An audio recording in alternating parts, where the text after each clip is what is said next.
بسم الله الرحمن الرحيم الحمد لله رب العالمين والصلاة والسلام على سيد المرسلين وعلى آله وصحبه أجمعين أما بعد فقد قال الله تعالى في القرآن المجيد كل نفس ذائقة الموت صدق الله العظيم وقال النبي صلى الله عليه وسلم أكثرهم للموت ذكرا وأشدهم له استعدادا أولئك هم الأكياس ذهبوا بشرف الدنيا وكرامة الآخرة أو كما قال عليه الصلاة والسلام. Toutes les louanges appartiennent à Allah subhanahu wa ta'ala qui nous a permis d'accomplir la salat de Fajr en congrégation, celui qui nous a permis de s'asseoir quelques instants pour faire un rappel sur les différentes étapes inévitables de l'au-delà.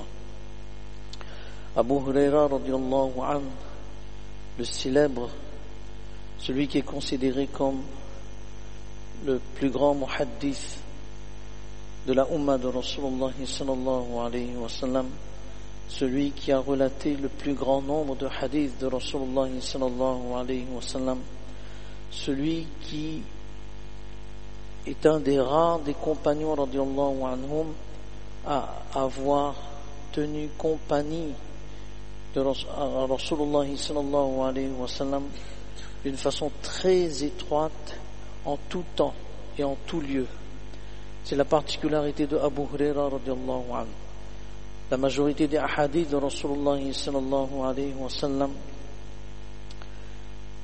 viennent de Abu Huraira radiyallahu anhu.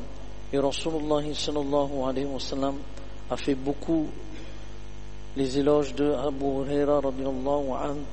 Et en même temps, Rasulullah sallallahu alayhi wa sallam, il a demandé dua pour la mémoire de Abu Huraira radiyallahu anhu, pour qu'il ait une mémoire extrêmement efficace pour pouvoir mémoriser les hadiths de Rasulullah sallallahu alayhi wa sallam.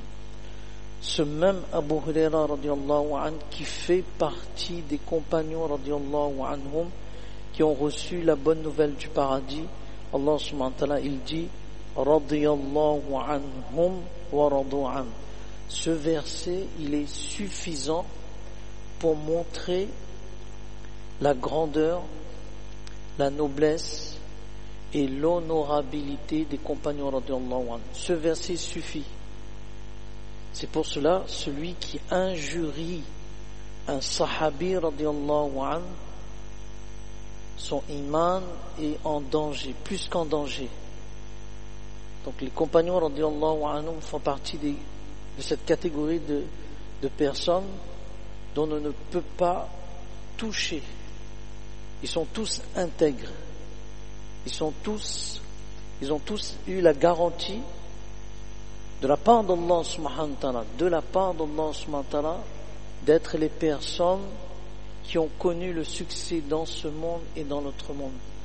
Lorsqu'on dit radiyallahu anhum, qu'Allah soit satisfait d'eux, c'est une phrase, ce n'est pas un dua, c'est une phrase catégorique que certainement il n'y a aucun doute sur la satisfaction d'Allah subhanahu wa ta'ala concernant les compagnons radiyallahu anhum. Maintenant, quand on dit pour une autre personne à part les compagnons radiyallahu anhu, par exemple on dit Imam Nawawi, on peut dire radiyallahu anhu.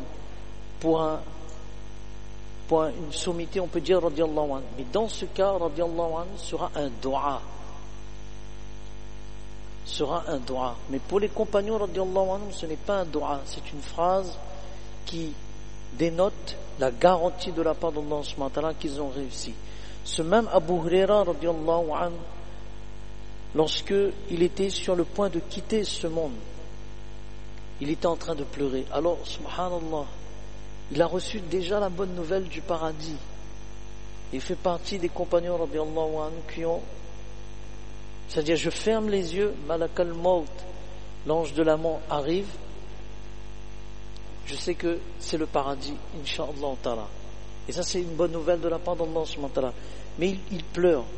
Alors les personnes qui sont autour de lui, ma yubkik, qu'est-ce qui te fait pleurer? فقال سبحان الله بعد السفر وقلة الزاد وضعف اليقين وخوف الوقوع من الصراط في النار. Abu Huraira radiallahu anhu, il dit, le voyage il est long. Le voyage, les étapes, les différentes étapes de l'au-delà sont très longues. Et j'ai peu de provisions, subhanallah. Wa qillatu zad, j'ai peu de provisions en termes de bonne action. J'ai très peu de... subhanallah, mais quel niveau, quelle humilité et quel... subhanallah. Et je crains que mon iman il est faible. Subhanallah. Alors que personne ne peut atteindre le iman des sahaba radiyallahu anhum. Ça c'est un hadith de Rasulullah sallallahu alayhi wa sallam. Wa khawful wuqu', et j'ai peur de tomber dans le feu de l'enfer lorsque je vais traverser le pont. Subhanallah, Allahu akbar. Mais quel subhanallah. Cela nous montre vraiment comment ils étaient imprégnés de cet au-delà, de ces étapes qui attendent le croyant lorsqu'il va quitter ce monde. Alors, parfois il nous faut s'asseoir un instant et de penser quelle sera ma situation dans la tombe. Où Allah facilite. Les pieux prédécesseurs, ils avaient l'habitude toujours de faire dua que les étapes de la tombe, le jour de la résurrection, traverser le pont, et qu'Allah subhanahu wa ta'ala nous fasse pas entrer dans l'enfer pour nous purifier, qu'on entre directement dans le paradis. Thabit al-Bunani rahimahullah ta'ala. Thabit al-Bunani rahimahullah ta'ala. Une fois, il est entré dans un cimetière. Il est entré dans un cimetière, et lorsqu'il est sur le point de quitter le cimetière, إذا أنا بصوت حزين يقول, lorsqu'il entend une voix, donc il était tout seul, il entend une voix. Alors Allah subhanahu wa ta'ala, de temps en temps, aux hommes pieux, il lève le voile de l'invisible. Il lève le voile de l'invisible et Allah subhanahu wa ta'ala les fait entendre des voix ou les fait voir.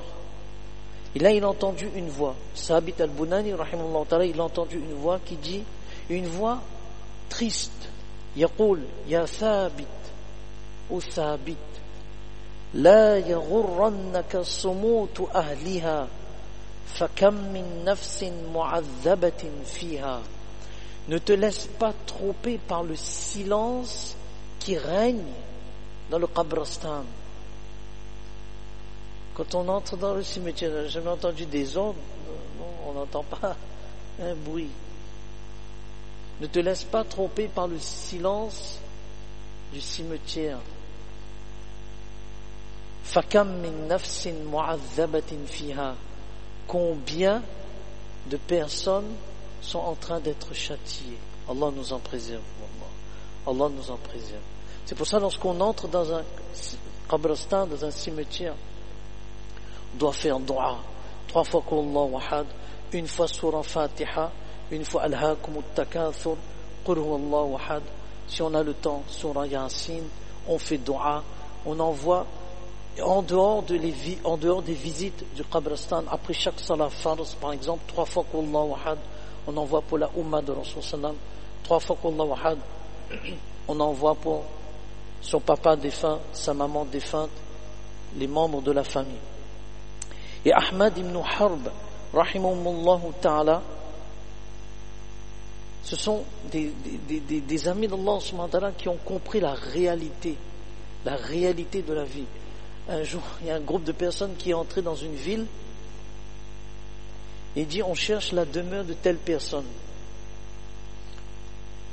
Alors, l'homme pieux, il a dit, c'est là-bas. Donc ils sont partis là-bas, et c'était le Qabristan. C'était le cimetière. Mais il dit, mais non. Il a dit, non, vous cherchez la demeure. Mais voilà notre demeure. C'est notre demeure à tous. Subhanallah. Ahmad ibn Harb, rahimahullah ta'ala, il dit Inna al-arda tata'ajjabu min rajulin yumahhidu firashahu lin-nawm fi dari ad-dunya wa taqulu lahu ala tadhkuru tula ruqadik fi batni min ghayri an yakuna bayni wa baynaka firash. Il dit, Ahmad ibn Harb, rahimahullah ta'ala, il dit, la terre s'étonne de cette... Ce sont des paroles profondes, hein, subhanallah. La terre s'étonne de cet homme qui prépare son lit le soir avant de dormir. Et la terre dit, mais ne penses-tu pas au sommeil qui t'attend et un sommeil qui sera long dans mon ventre sans qu'il n'y ait entre toi et moi un matelas? L'homme prépare son lit, son coucher avant de dormir, mais la terre dit, mais n'oublie pas ce long sommeil qui t'attend. Mais quand tu seras posé sur le sol, c'est-à-dire entre toi et moi, il n'y aura pas de matelas. Allah subhanahu wa ta'ala nous fasse comprendre. Allah, vraiment, c'est une étape, subhanallah, très très difficile. C'est pour cela qu'on avait dit le dua, Allahumma laqinni hujjat al-iman inda al-mamat. Et 25 fois par jour, ça c'est un des khalifas de Mawlana Zakaria, rahimahullah ta'ala, du Pakistan. Je me rappelle plus de son, il a quitté ce monde l'année dernière. Il avait l'habitude de dire, et lorsqu'il était sur le point de quitter ce monde, Allah subhanahu wa ta'ala lui a inspiré qu'il va quitter ce monde. Il a réuni toute sa famille.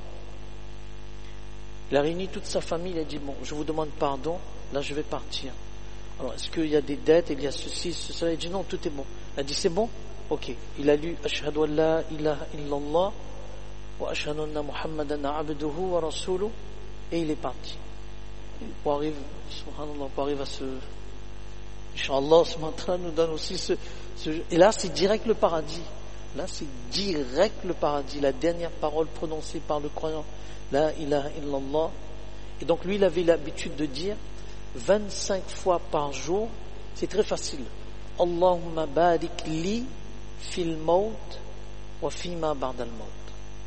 Donc, Allahumma barik li fil maut wa fima ba'dal maut. Une dernière fois, Allahumma barik li fil maut wa fima ba'dal maut.